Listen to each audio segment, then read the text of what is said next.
The night our tale commences, Sir Gabriel and his men ride to Messina after fighting in the war.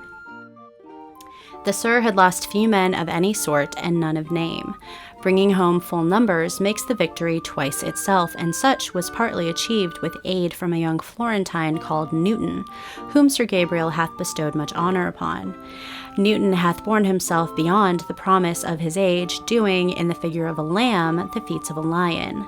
Sir Michael and his household are currently being informed of these feats and of the men's imminent arrival. But I pray you, is Signor Serpentine returned from the wars or no? I know none of that name, sir. There was none such in the army of any sort. What is he that you ask for, nephew?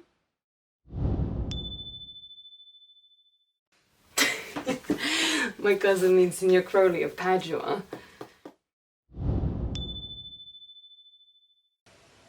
Oh, he's returned, and as pleasant as he ever was. I pray you, how many hath he killed and eaten in these wars? But how many hath he killed? For indeed I promise to eat all of his killing. Oh, faith, nephew, you tax Signor Crowley too much. But he'll be meet with you, I doubt it not. He hath done good service, sir, in this war. You had musty victual, and he hath hope to eat it. He is a very valiant trencherman. He hath an excellent stomach. And a good soldier too, your grace. And a good soldier to his grace. But what is he to a lord? A lord to a lord, a man to a man, stuffed with all honourable virtues. It is so, indeed. He is no less than a stuffed man. But for the stuffing, well, we are all mortal. Oh, you must not, ma'am, mistake my nephew. There's a kind of merry war betwixt Signor Crowley and him. They never meet. But there's a skirmish of wit between them. Alas, he gets nothing by that. In our last conflict 4 of his 5 wits went halting off, and now is the whole man governed with 1. So that if he have wit enough to keep himself warm, let him bear it for a difference between himself and his horse. For it is all the wealth that he hath left, to be known a reasonable creature. Who is his companion now? He hath every month a new sworn brother. Is possible? Very easily possible. He wears his faith but as the fashion of his hat. It ever changes with the next block. I see, sir, the gentleman's not in your books. No, and he were, I would burn my study. But, I pray you, who is his companion? Is there no young squarer now that will make a voyage with him to the devil? He's most in the company of the right noble Newton. O Lord, he will hang upon him like a disease. He is sooner caught than the pestilence, and the taker runs presently mad. God help the noble Newton. If he have caught the Crowley, it will cost him £1,000 ere all is cured. I will hold friends with you, good sir. Do, good friend. Sir Gabriel is approached. Good Sir Michael, you come to meet your trouble. The fashion of the world is to avoid the cost, yet you encounter it. Never came trouble into my house in the likeness of your grace. For trouble being gone, comfort should remain. But when you depart from me, sorrow abides and happiness takes its leave. You embrace your charge too willingly. I think this is your daughter? Her mother hath many times told me so. Were you in doubt, sir, that you asked her? Oh, Signor Crowley, no, for then you were a child. You have it full, Crowley. We know what you are, being a man. Truly, the lady fathers herself. Be happy, lady, for you are like an honourable father. If Sir Michael be her parents, she would not have their head on her shoulders, for Messina is like them as she is. I wonder that you will still be talking, Signor Crowley. Nobody marks you. What? My gentle Lord Disdain! Are you yet living? Is it possible Disdain should die while he hath such meat food to feed it as Signor Crowley? Courtesy itself must convert to disdain if you come in their presence. Then is courtesy a turncoat? But it is certain I am loved of all men, you excepted. And I would I could find in my heart that I had not a hard heart, for truly I love none. I had rather hear my dog bark at a crow than anyone swear they love me. God keep your lordship so in that mind, so one of some gender others scape a predestinate scratched face. Scratching could not make it worse, and 'twere a face such as yours were.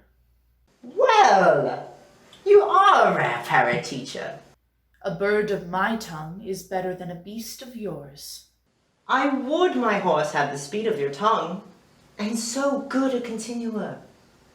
But keep to your way, in God's name. I have done. You always end with the jade's trick. I know you of old. That is the sum of all, Michael. Senior Crowley and Senior Newton, my dear friend Michael hath invited you all. I say we should stay at least a month, and they heartily pray that some occasion may detain us longer. I do swear they are no hypocrite, but pray from the heart. If you swear, my lord, you shall not be forsworn. Let me bid you welcome, my liege. Being reconciled with the prince, your brother, I owe you all duty. I thank you. I am not of many words, but I thank you. Please it your grace, lead on. Your head, Michael. We shall go together.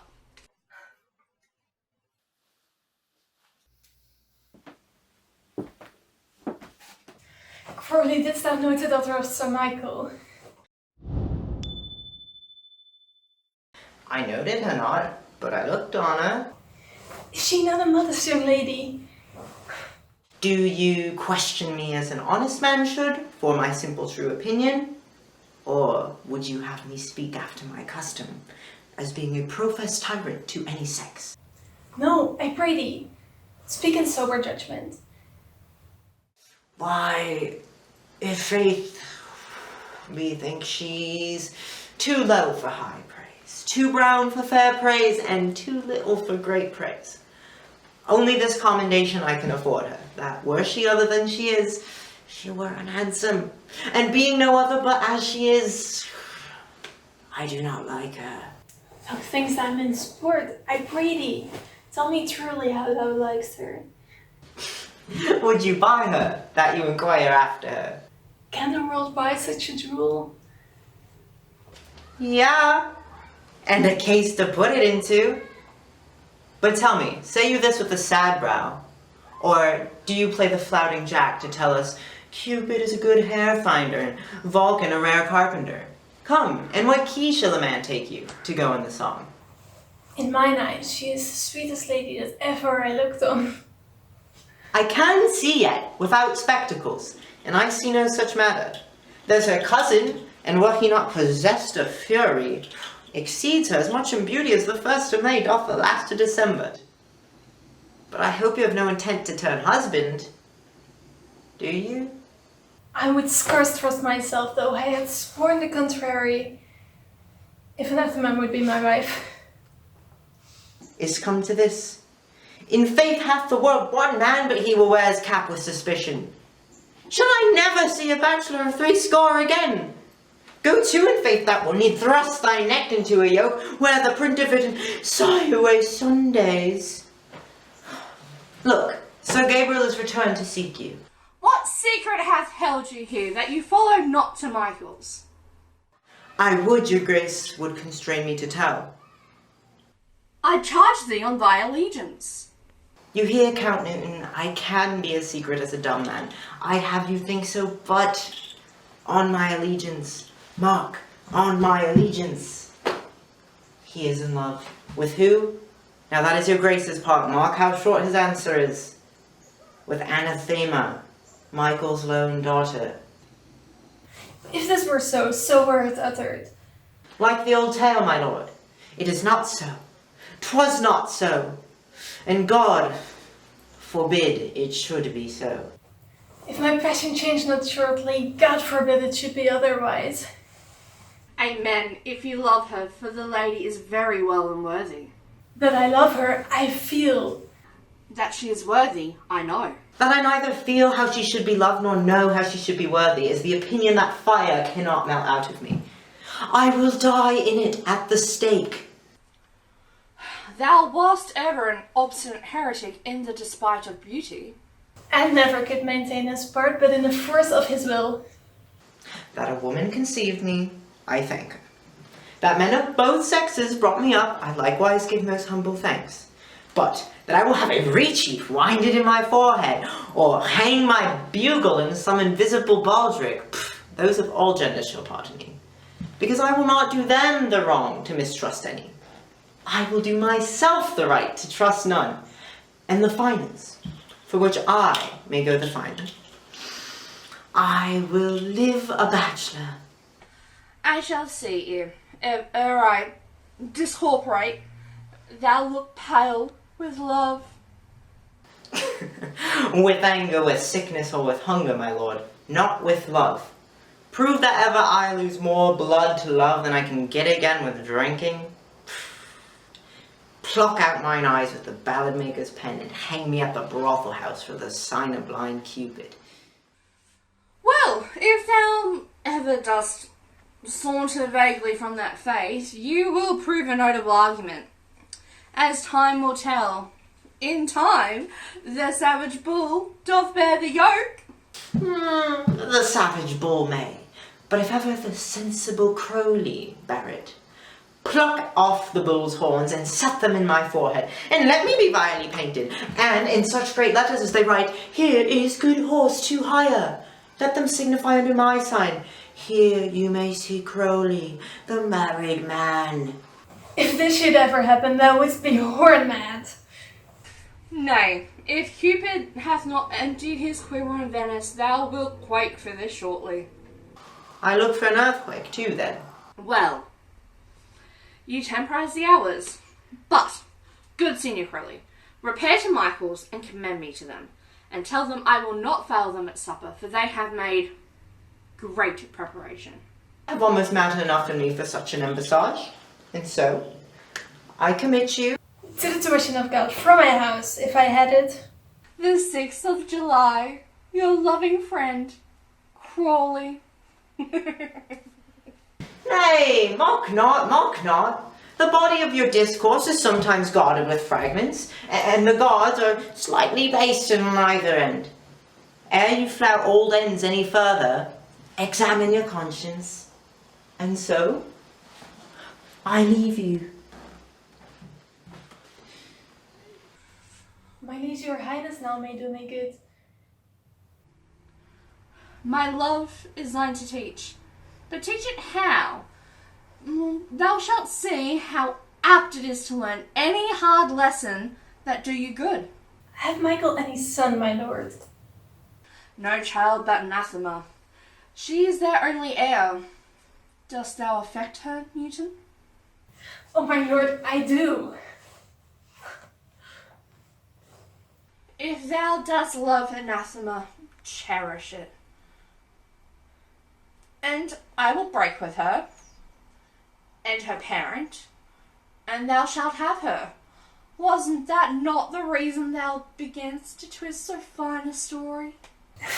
How sweetly do you minister to love that no loves grief by his complexion. But lest my liking might to sudden seem, I would have solved it with a longer treatise. What need the bridge much broader than the flood?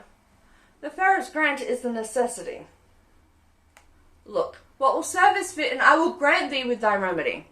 I know we shall have revelling tonight, and I will assume thy part in some disguise, and tell fair Anathema that I am Newton, and in her bosom I'll unclasp my heart, and take her hearing prisoner with the strong and amorous tale of my love.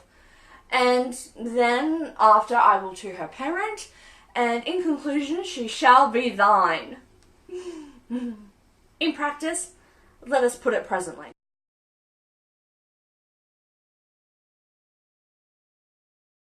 Coevally, Madame Tracy hurried to pass Michael a note revealing strange news Michael had yet dreamt not of. Are the tidings good, you ask? Indeed, they have a good cover. The prince and Count Newton were overheard. The prince disclosed to Newton that he loved Anathema and meant to acknowledge it this night in a dance, and if he finds her accordant, he means to take the present time by the top and instantly break with Michael of it. Ecstatic upon reading their sister's letter, Michael chooses to hold it as a dream till it appear itself, all the while acquainting their daughter withal, that she may be better prepared for an answer if peradventure this be true. Elsewhere, two other lurking figures are devising their very own scheme.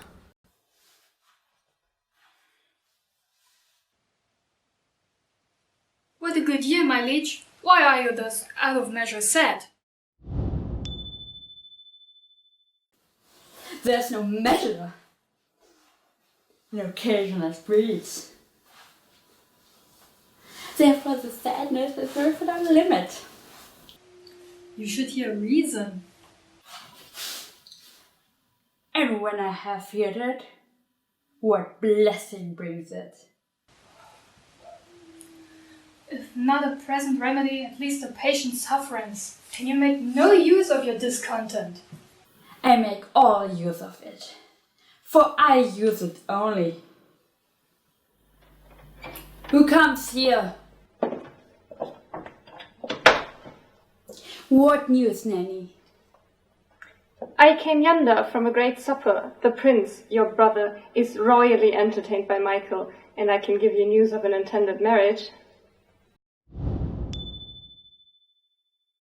Will it serve a model to build mischief on?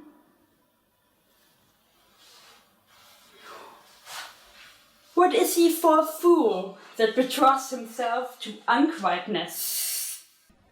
Marry, it is your brother's right hand. Who? The most exquisite Newton? Even he. A proper squire. And who? And who? Which way looks he? Marry, on Anathema, the daughter and heir of Michael. A very forward marchick. How come you to this? Being entertained for a perfumer, as I was smoking in a musty room, comes me the prince and Newton hand in hand in sad conference. I whipped me behind the arras, and there heard it agreed upon that the prince should woo Anathema for himself, and, having obtained her, give her to Count Newton. Come, come. Let us thither. This may prove food to my displeasure. That young stardom hath all the glory of my overthrow. If I can cross him anyway, I bless myself every way. You are both sure, and will assist me? To the death, my liege. Let us to the great supper. The she is the greater that I am subdued. Would the cook were of my mind. Shall we go and prove what's to be done? We'll wait upon your lordship.